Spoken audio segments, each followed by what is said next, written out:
So we just watched Blood Simple, which is the directorial debut of Joel and Ethan Coen in preparation for the movie Driveway Dolls coming out very soon, which is the directorial debut of Ethan Coen as a solo director.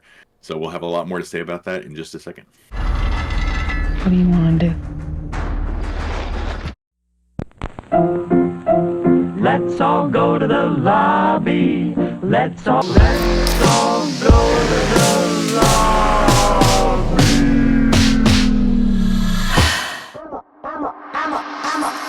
OG boy. Know that they ride or die. I keep boys by my seat, boy. Know that they ride or die. I keep boys by my. What's up, guys? Welcome back to another Odd Popcorn for that review. I'm Chris. I'm Nick. And like I said, we're watching Blood Simple this week. So this felt like a first time watch to me. It was a first time watch for you, though, right? Yeah, I hadn't seen it. Had you seen it before? When I was like 17 or something, but Oh. man, watching this back, it really struck me how much I don't remember about this. So I'm glad I watched it again, man. I wish I'd watched it sooner because, yeah, there's a lot to appreciate here. But like we said, first time these two ever directed a movie. And I found a little funny thing. Sam Raimi recommended that they just go door to door and ask people for money and like show them a little clip of the movie. And they did that, and they got $750,000 out of doing that, and that was enough to start production on a movie. So, very bare bones, first movie. Yeah, I was gonna say that But the movie probably didn't cost all that much to make. no, it was $1.5 million Yeah. altogether. So, what do you think about this in terms of in the landscape of other Coen Brothers movies? Haven't seen, the ones you've seen already. I mean, comparing it to the ones that I've seen, it's definitely not up there with their best. But I mean, it's the first movie they made. It was interesting enough to keep me watching it, but it was a lot of like quiet, not a lot of talking through like part of the movie, which was fine.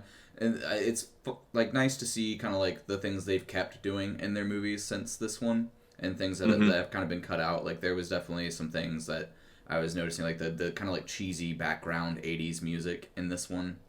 They're just like Oh, no I didn't. reason. I didn't mind the music actually, but I will say so there's little shades of other movies of theirs in here, but if you've watched enough Coen Brothers movies, you can tell like there's a style and like a flavor to their stuff, but they don't stick within the same exact wheelhouse very often. Like it's people kind of know them for the real dry, dark comedies and stuff, but they've done, Miller's Crossing is like an old, bootlegger like gangster movie. This is very much a neo noir slash.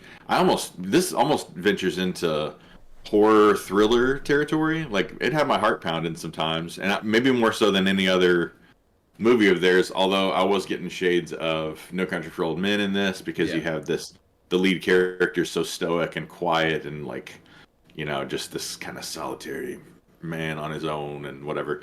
And by the way, I'll get it out of the way and say I actually love this, and I'm a big fan of like the older Coen Brothers movies. So rewatching this was just like a fresh experience for me.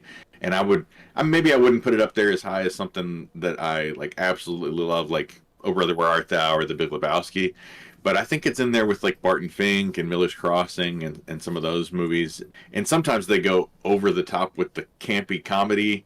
And I want to rewatch this, but movies like Hudsucker Proxy were like too far in the other direction for me. This kind of lacked almost any comedy. Like I think it's considered Yeah. a dark comedy, but I didn't find it. Is I it? think I this is don't pretty. think I didn't see any comedy in it. Like maybe the guy laughing to himself was a little bit of comedy, but I mean, I guess in the most cynical gallows humor sense of the word, there's some moments of kind of dark comedy, but you would be misleading somebody to call this a comedy by any means to me. yeah. Like I said, it's closer to a horror movie than a comedy. And this was Frances McDormand's debut on screen, and this is where her and Joel Coen met, and they got married like immediately after the release of this movie. So I thought that was kind of interesting to find out. But the main guy, I think, what is it, Emmett Walsh? Emmett Walsh.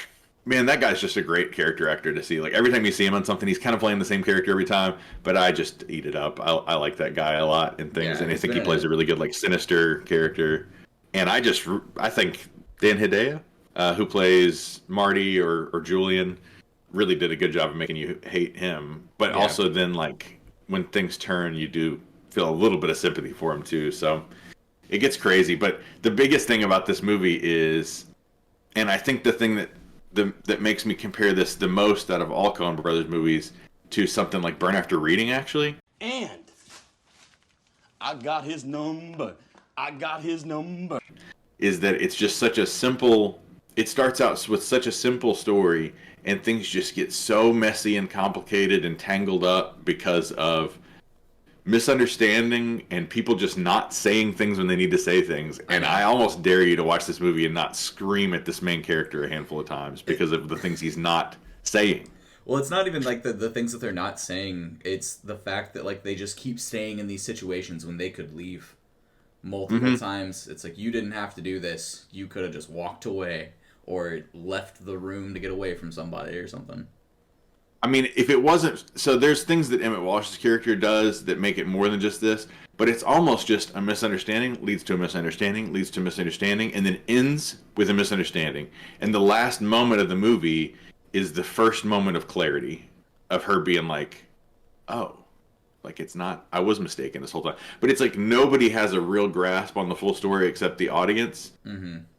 Until like the screen goes black to credits. But the one thing that Emmett Walsh's character does that mixes up everything is he fakes some photos. So he's like a private investigator, and he fakes these photos, making it look like he has killed this bar owner's wife and the bartender she's cheating on him with. But if it wasn't for that, it's almost like the whole thing hinges around just one misunderstanding after another and the chaos that leads afterwards. And I think that's a thread that you can kind of link through all Coen Brothers movies too, is that there's a lot of that where like even The Big Lebowski and all these things where things just get so crazy complicated for no good reason. And I think they all have a certain level of cynicism to them too, all these movies. You know, it's not a very good look on humanity. Like we're all just, you know, no matter if you're in Fargo, North Dakota or Texas or wherever you're at, like there's just this filthy, horrible people everywhere and people just getting murdered for no good reason. And it's just kind of a pretty bleak outlook. But so, I mean, I liked it more than you. It's really like pulpy looking too. Like it doesn't feel like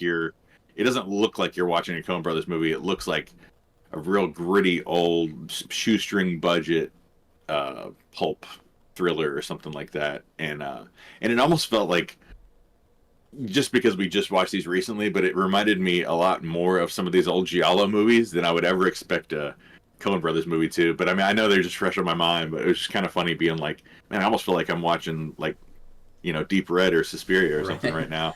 So what was your favorite scene in this? Since I know you didn't love it, but you know, it's all right. But what was this, like, if you had to name a standout scene? I guess the one that got most of a reaction out of me would be like towards the end where Frances McDormand's trying to get away from Visser, and he's like reaching around this outside of a window to open another window, and she just stabs him in the hand and sticks his hand to the windowsill. That was so good. Yeah. So the only thing I think that that whole scene is like iconic and amazing, and I think Frances McDormand is Frances McDormand is just one of the best actresses alive, in my opinion, and I think this is man, you could do a lot worse for a first role on screen, period. But she's almost like a final girl, you know. It's almost like final girl in a slasher movie or something. But I thought she did it really well, and just Emmett Walsh's acting in that scene just is really believable. And there's a lot of scenes that really get your heart racing, like I said before. But yeah, the knife scene and the two rooms and playing with that concept is really cool. And I think that's the main thing that stood out in my mind from watching it when I was like 17. That's like all this movie is in my mind, is a guy getting like stuck between two rooms with a knife. Yeah. The big thing that I guess wanted to get out was like how they could have just gotten out of these situations. Like the dude, she could have left that room. She's just standing there while he's like firing shots into the room. Yeah. Yeah. Well, and also just for me, it was all the times where there's a misunderstanding about our main character thinking that she killed her husband. Right. Yeah. And it wasn't him, and nobody ever figures out that it wasn't her. Yeah. Because of the gun. I mean, I understand the situation, but he just keeps misunderstanding more and more because of a line that I thought was really great, like a really great callback. There's a couple of moments in this that call back to other moments in the movies, but I thought that one line was a really good callback where Julian or Marty is angry at this guy for cheating on his, on his wife, and he warns him and says, like, she's just gonna do you like she did me. Like, don't, if she's running around with you, she's running with other guys too.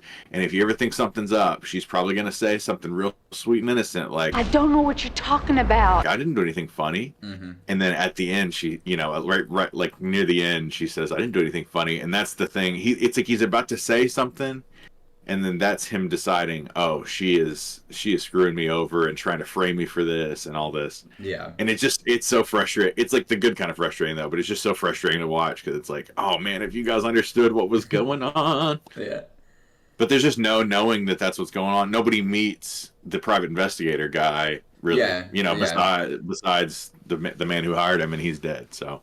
Yeah, and she doesn't know why he's coming after her. Like, nobody knows each other's part of the story.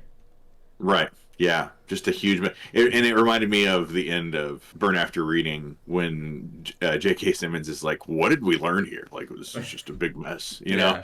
It's like, I don't know, sir. I don't think we've learned anything. And I just thought that was very much like the end of this movie is like, what did we learn there? What was the moral? Yeah. We didn't learn anything, sir. That's just a big mess. It's just a fun story. Yeah. So what would you give it? What would you rate it? I'd probably give it like a 6.5. Like, I enjoyed it, but I wouldn't put it up there with their greatest movies. I get that. For me, quite a bit higher. I'd give it like an 8.5, actually. Nice. So I like this a lot. I would recommend, if you of the older ones that you haven't seen, I really think you should check out. Well, plenty of them, but Miller's Crossing, I think, is one that gets left on a lot, and just them doing I kind of want them to revisit the gangster movie narrative at some point in the future, and they are apparently getting back together in the near future to do a full-blown horror movie. They're saying their most, textbook horror movie, even more so than Blood Simple. So excited to see that. That's the other thing that kind of made me want to watch this too, is just them talking about making a horror movie in the near future. But I'm sure we'll watch other movies of theirs in the future too. But if you guys have seen this movie, certainly let us know below. I'd also be curious to know if anybody out there has seen the Japanese remake of this movie. It's called like A Girl in a Noodle Shop and a something or whatever it is. I can't remember the title. But if you've seen that, I'm really interested to see how that differs from this and if that's one you'd recommend or not. I don't think it's as well reviewed or whatever, but it's out there. So maybe we'll check that out too. Thanks for watching as always. Hit like below if you like this. Subscribe if you haven't already. And like I said, comment below. Let's get a conversation going down there about the Coen brothers. There's a lot to say about those fellas. So yeah. Thanks guys. We'll see you in the next one. Right, see